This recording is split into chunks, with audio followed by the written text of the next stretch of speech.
Sveicināti! Mani sauc Toms, un šis ir raidījums 3/4. Raidījuma sākumā cilvēkmedis jums pastāstīs un parādīs to, kā vēsturiskas ēkas ir iespējams piemērot cilvēkiem ar kustību traucējumiem, un paskatīsimies arī uz kādu netik pozitīvu piemēru. Vides pieejamība ikvienam cilvēkam jānodrošina visās sabiedriskajās celtnēs, kas tiek būvētas no jauna vai renovētas. Kā jau esam stāstījuši arī iepriekšējos raidījumos, nereti aizbildinājums pieejams vides neveidošanai ir ēku un vides vēsturiskā vērtība. Tādēļ devāmies apskatīt divas vēsturiskas ēkas, kas atrodas Rīgas vēsturiskajā centrā, bet ir atjaunotas šajā gadsimtā. Viena no tām ir Rīgas biržas ēka Doma laukumā, Rīgā. Šī ēka ir celta 19. gadsimta 50. gados. Taču to pārveidojot ir meklēta nevis ieganst, lai neveidotu pieejamību, bet gan iespējas, lai ēka būtu pieejama. 11. gadā šī ēka ir atvērta kā mākslas muzejs Rīgas birža, saglabājot arī šos Rīgas biržas vārdu, ja, nepametot viņu, neaizmirstot. Un līdz ar to ir uzsākts muzejs jaunu dzīvi. Un tā jaunā dzīve ir ne tikai māksla, bet tā ir kā kultūras apmaiņas vieta. Un tas nozīmē ne tikai klasisko mākslu un moderno, vai austrums un rietumus, vai mākslu un mūziku, bet tas nozīmē arī iespēju mums visiem satikties. Ja, satikties dažādām paudzēm, dažādām nacionalitātēm un cilvēkiem ar dažādām iespējām. Ja, lai šī māja būtu tiešām atvērta un lai jebkur šajā mājā varētu arī justies labi un brīvi. Cilvēkmedis norādīja tikai uz vienu vietu visā lielajā ēkā, kura nav izveidota pieejama. Bet, protams, ir zināms pamatojums, kādēļ durvis atstātas tik šauras. Cilvēki, kuriem ir šaurāks riteņkrēsls kā man, iekļūt iekšā var un apskatīt ekspozīciju mūmiju. Cilvēkiem, kuriem būtu platāks riteņkrēsls, būtu sarežģītāk, bet tas ir tas piedras pie tā kultūras mantojuma, ko nevar izmainīt tās durvju platumu vecajam seifam. Cilvēkmedis biržas muzejā bijis vairāk kārt, taču joprojām ir patīkami pārsteigts par to, ka viņam nav jāizgudro dažādi nekam nederīgi alternatīvie risinājumi, jo viņš spēja piekļūt visām ekspozīcijām visos ēkas līmeņos.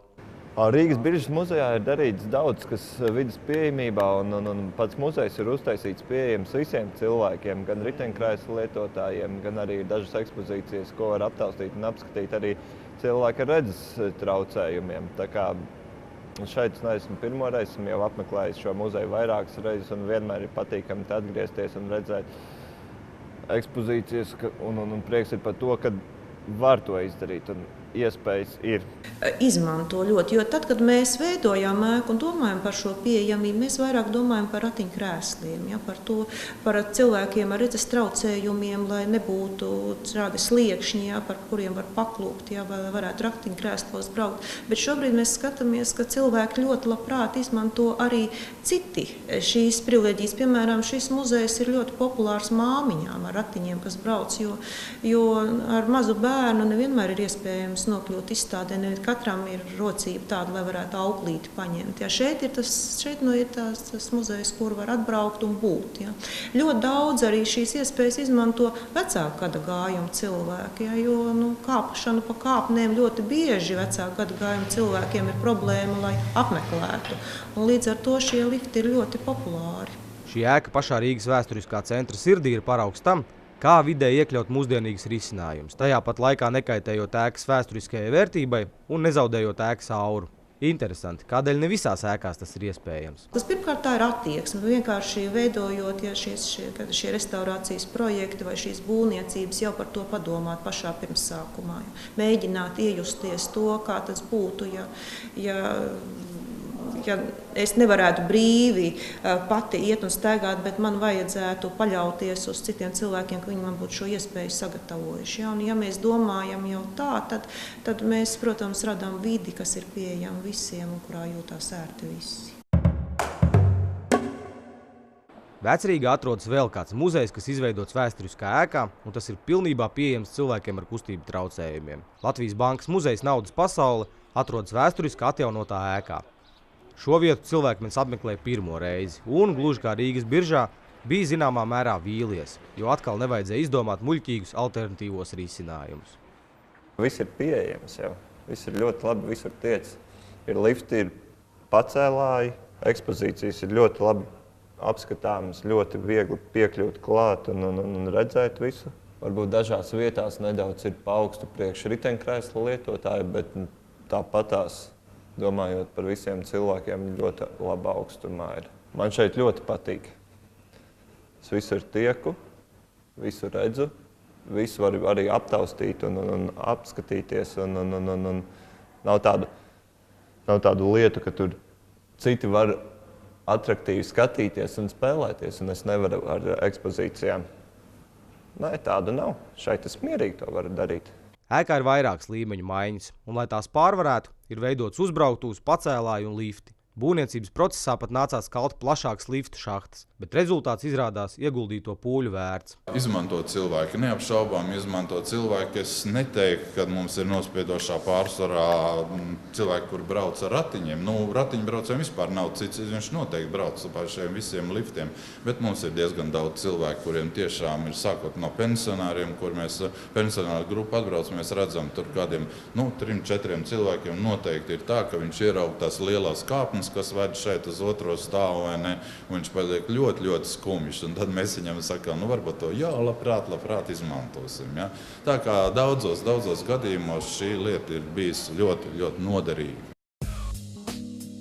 UNESCO mantojuma status ir vēl viens pieturas punkts, ko izmanto vides pieejamības ignorēšanai, jo daudzi uzskata, ka mantojumu nedrīkst ne aiztikt, ne arī pārveidot.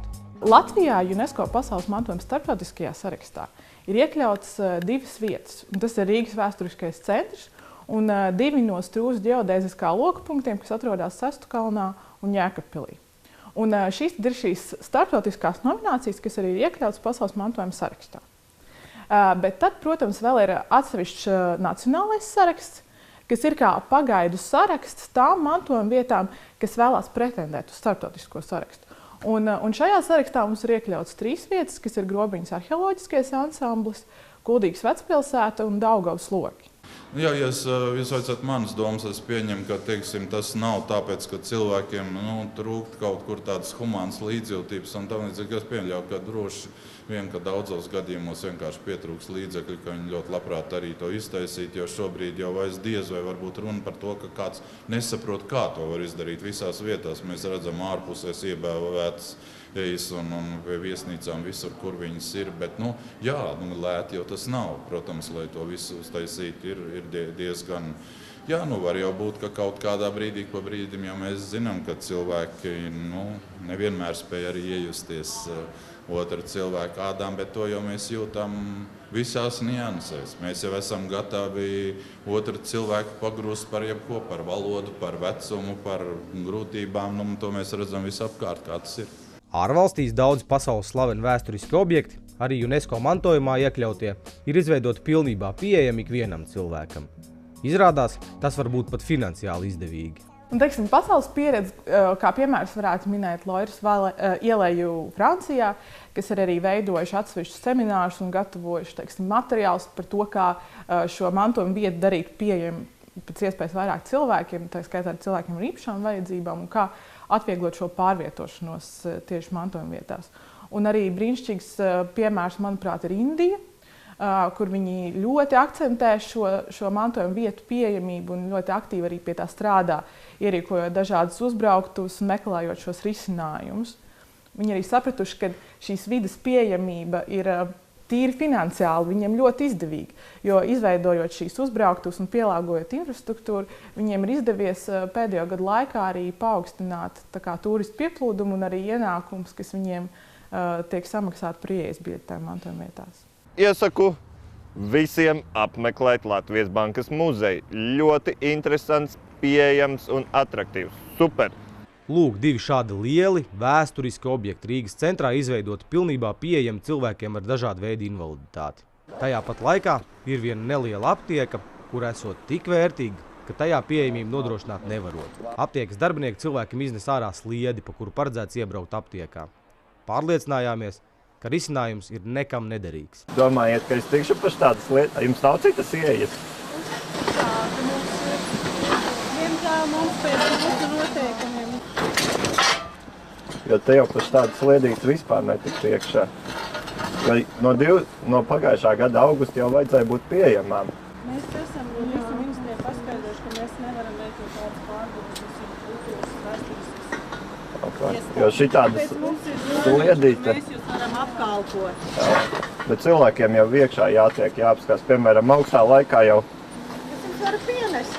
nu jā, augstā laikā jau stulbi arī ar lietus, ja ir arī cilvēkiem stāvēt tādā Mēs baigas. neko nevar, mums neko neļauj pārbaudīt. Neko pilnīgi. Pilnīgi neko. Tā kā tā. Jo šitā sliedīte jau pilnīgi nav nekāds risinājums. Jo tas leņķis jau ir tā, ka viņš pirmkārt neturās. Mēs zinām, Cilvēki. vienkārši mēs izveidām visu dokumentus. Neko mums neļauj. Tā kā tā. Nu traki. Līdz ar to, ka mēs esam tādā ēkā, vēsturiskā pilsētā. Nu jā. Nu skaidrs. Labi. Paldies. Pils aptiekā izmantot alternatīvos risinājumus ir atļāvusi Rīgas pilsētas būvvalde. Devāmies skaidrot, ar ko tad šī aptieka ir savādāk nekā citas, kurām par pienākumu ir uzlikts nodrošināt vides pieejamību. Šī gadījumā, es domāju, ir nesmuki, jā, bet viņš ir pats it kā izlāpījies, uzlikdams šīs te sliedītes. Tas ir pats aptiekas īpašnieks. Tur ir viena slieda, un viņi pilnīgi neko nerisina, un to viņš ir izdarījis bez jebkādas runāšanas, un tāpēc arī viņš ir tik muļķīgs variants, ka viņš neko tur nedod. Viņš ir mēģinājis, laikam pats kā nu saprats, nav nācis ne ar vienu runāties par to, kā nu tur vēl tā kā var kaut ko darīt, ja viņš ir gribējis to darīt. Līdz ar to tas variants, kāds tur ir pašlaik uzradīts, tas ir nekur nederīgs, jo viņš nekalpo tiem mērķiem, kādiem viņiem būtu jākalpo. Katrs gadījums ir ļoti individuāls, un nav viena vienota kaut kāda schēma, pēc kuras tur mēs varam un tur mēs nevaram. Katru māju, katru gadījumu skatāmies. Apērona vides pieejamības ekspertiem un cilvēkmenam joprojām šķiet dīvaini, ka visā pasaulē vēsturiskas ēkas var izveidot pieejamas. Arī tepat Rīgā ir ļoti labi piemēri, taču vienu mazu aptieku, kam pēc likuma jau 12 gadus būtu jānodrošina vides pieejamība, nav iespējams izveidot pieejamu.